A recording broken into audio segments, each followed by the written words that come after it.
인천과 영종도를 잇는 세 번째 다리가 지난 1월에 개통됐습니다. 다리가 놓이면 좋을 줄 알았는데 그런데요, 지역 주민들 오히려 고통을 호소하고 있습니다. 도대체 무슨 일이 벌어지고 있는 건지 채널A의 최다함 기자가 현장을 집중 취재했습니다. 서킷이 아닙니다. 여긴 도로입니다. 하지만 추월은 기본. 질주는 부지기수. 내뿜는 굉음은 범입니다. 영종도를 잇는 세 번째 다리입니다.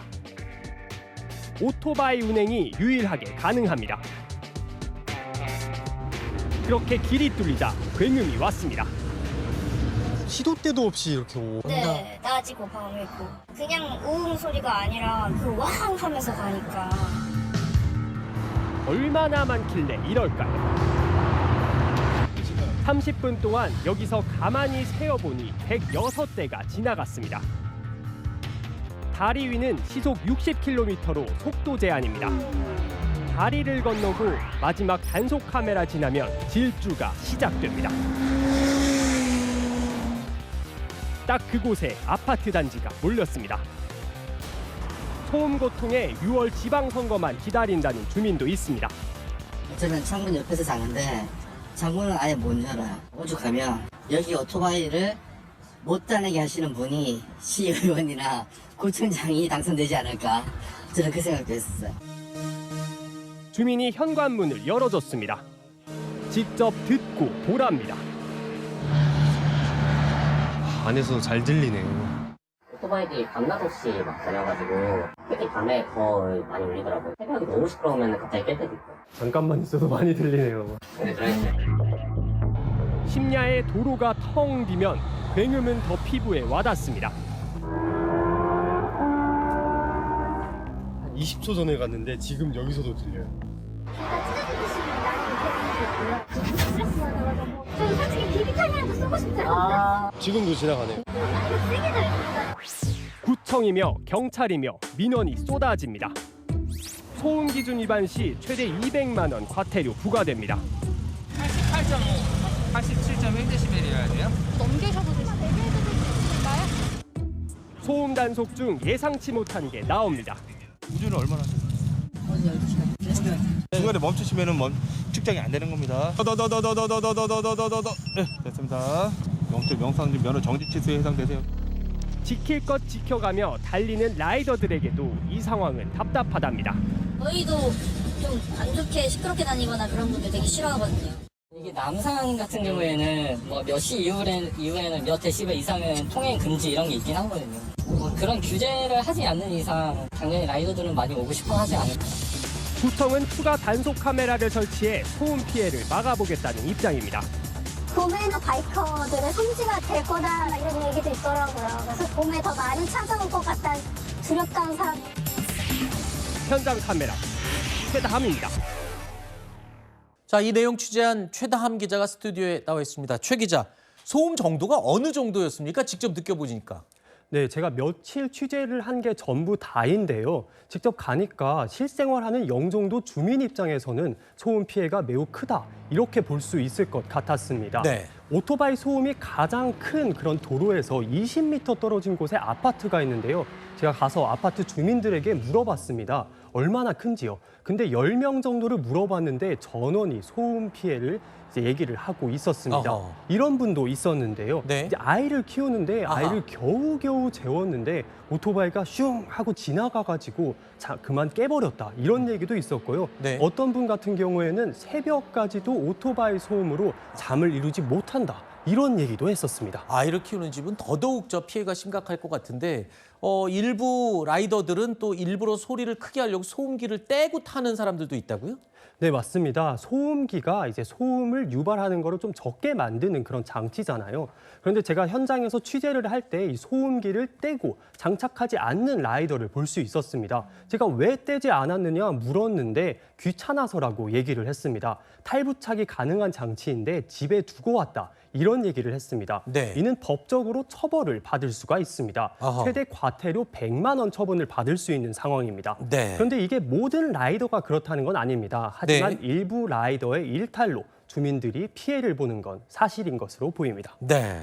일단 소음 기준을 측정해서 과태료를 과태료를 부과할 수가 있다면서요? 그러면 과태료로 이거를 좀 잡을 수 있는 건가요? 어떻습니까? 네, 좀 어렵다고 말씀드릴 그래요? 수 있을 것 같습니다. 제가 단속 과정을 실제로 동행을 했는데요. 그 과정이 좀 쉽지가 않고 또 실효성에서도 의문이 조금 들었습니다. 어떤 부분이 그렇죠? 1시간 동안 3명을 적발했는데요. 네. 그 소음 기준을 초과를 했는데 일단 제가 구청 직원에게 물어봤습니다. 근데 적발을 하는데 왜 처분을 내리지 않느냐, 처벌을 하지 않느냐 물어봤더니 우선 첫 번째로는요. 이 데시벨이 0.5에서 1데시벨 정도 소음 기준에서 초과를 해서 네. 좀 미비한 정도다 이렇게 얘기를 했고요. 아하. 지금 화면에서 보이는 것처럼 소음 측정기를 가지고 측정을 하는데 도로에서 측정을 하다 보니까 주변에 있는 지나가는 다른 차량과 아하. 오토바이 소음이 들어갈 수 있다. 그래서 이를 감안했다라고 얘기했습니다. 그래서 그렇군요. 과태료 처분이 아니라 그냥 이제 주의 정도를 주는 점검을 안내하는 그 정도로 그쳤습니다. 그래서 제가 옆에서 봤을 때는 네. 좀 적극 행정으로는 보이지 않는다. 이런 인상을 받았습니다. 네, 그러니까 좀 더 단속을 강화하는 방법이 좀 아쉽다라고 지금 기자님이 말씀을 해주셨는데, 자 일단은 바이크 성지 이게요 날씨가 풀리면 이 오토바이 타러 나오는 사람들이 더 많아질 게 지금 우려되는 상황이거든요. 구청에서는 추가 단속을 위해서 뭐 카메라를 설치하겠다 하는데 아까 적극적인 단속도 안 하는데 카메라 설치한다고 이게 될지도 의문이군요. 네, 단속 카메라를 설치하는 거는 좀 효과가 있을 것으로 아, 그래요? 보입니다. 어허. 네, 왜냐하면요, 제가 6일간 취재를 했는데요, 공통적으로 일부 오토바이 라이더들은요, 과속 단속 카메라가 지나기 전에는 적정 수준으로 주행을 하는데 아하. 지나자마자 질주를 하는 듯한 모습이 포착되기도 했습니다. 이는 역설적으로 단속 카메라가 효과가 있다는 걸 의미를 하는 거죠. 그렇죠. 그래서 제가 주민들에게 물어봤는데요. 어떤 대책이 있었으면 좋겠느냐 물어봤더니 공통적으로 단속 카메라 아하. 설치를 꼽았습니다. 그래서 실제로 구청에서는 추가로 단속 카메라 2대를 설치하겠다고 약속했습니다. 그래서 제가 인천 중구청장에게 또 물어봤는데요. 네. 지금처럼 이제 상황이 앞으로 더 심각해진다면은 일정 구간에서 일정 시간에 오토바이 통행을 좀 제한하는 조치를 고려하고 있다. 이렇게 답하기도 했습니다. 그렇군요. 자, 지금까지 현장을 직접 취재한 최다암 기자와 이야기 나눠봤습니다. 수고했습니다. 남성들에게 약물이 든 음료를 건네서 2명을 숨지게 하고 1명은 의식을 잃게 한 혐의를 받는 이른바 모텔 연쇄 살인 피의자죠. 20대 여성 A씨. 경찰이 조사를 해봤는데요. 사이코패스 성향을 보인다는 분석 결과가 나왔습니다. 자, 그동안 피해자들과 의견 충돌이 발생해서 잠을 재우기 위해서 이 약탄 드링크를 건넸다. 이런 취지로 경찰에서 진술을 했었죠. 그런데 이번에 경찰 조사 결과 사이코패스 판단이 나왔다는 겁니다. 이거는 지금까지 진술을 했던 내용과는 이 사건의 방향이 좀 다르게 흘러가겠죠? 그렇죠. 그러니까 사이코패스로 진단을 받았다라는 것은 범죄를 하게 된 뭐 동기를 밝힌다기보다는 이 사람이 가지고 있는 성향이라든지 아니면 어떤 성격과 생각을 가지고 과연 이런 일을 벌였는가를 좀 추정하게 하는 네. 하나의 근거 자료가 된다라고 보시면 되겠습니다. 국내에서 시행하는 검사의 경우에는 40점 만점으로 분류가 되고 그리고 25점을 넘으면 사이코패스 진단이 나오게 되는데 네. 이 여성의 경우에는 25점을 넘은 것으로 보여서 일단은 사이코패스 라고 볼 수가 있겠고요. 다만 재판에서 사이코패스라고 인정을 받는다라고 해서 무조건 뭐 감형을 받는다라든지 형량에 크게 영향이 있는 것은 아니고 본인이 그런 성향을 가지고 범죄를 저질렀지만 본인이 어떤 행위를 하는지에 대해서 다 알고 있었던 상황이거든요. 네. 그렇기 때문에 심신미약이라든지 상실에는 해당하지 않을 것이어서 형량에 미치는 영향은 크지 않다라고 보여집니다. 사이코패스라고 하면은 오히려 감형의 요소가 됩니까? 중형의 요소가 되는 게 아니라? 그러니까 사이코패스이기 때문에 범죄 행위를 저지르는 것에 대해서 내가 큰 감정을 못 느끼고 잘못된 아하. 인식을 갖지 못한다라는 취지로 피고인들이 많이 주장을 해요. 근데 다만 그럼에도 불구하고 내가 이 약을 먹이면 이 사람이 다치거나 죽을 수도 있다라는 인식은 명확하게 있는 상황에서 범죄 행위가 이루어진 것이기 때문에 이 네. 부분에 대해서 크게 뭐 양형에 영향을 미치지는 않겠다라고 보여집니다. 알겠습니다. 일단 피의자에 대한 신상정보공개심의위원회도 개최된다고 하는데요. 신상이 인터넷에 일부 공개되면서 논란이 되기도 했는데 공식적으로 이 신상정보가 공개될지도 지켜보겠습니다. 그룹 방탄소년단의 멤버죠. 정국 씨를 스토킹했던 외국인 여성이 구속 기소됐습니다. 정국 씨 집에 20여 차례 찾아가서 초인종을 누르고요. 우편물을 두고 가는 등의 행위를 한 것으로 알려지고 있는데 이렇게 진술했습니다. 사랑해서 그랬다.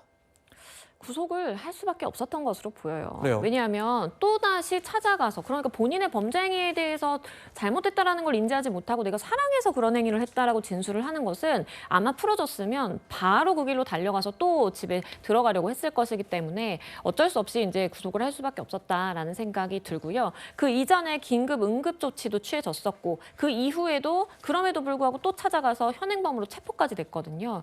이 생각을 좀 바꿔야 되는데 네. 참 쉽지 않은 것 같습니다. 좋아하는 마음은 좀 이해하고 싶지만 당하는 사람 입장도 생각을 해봐야 되겠죠.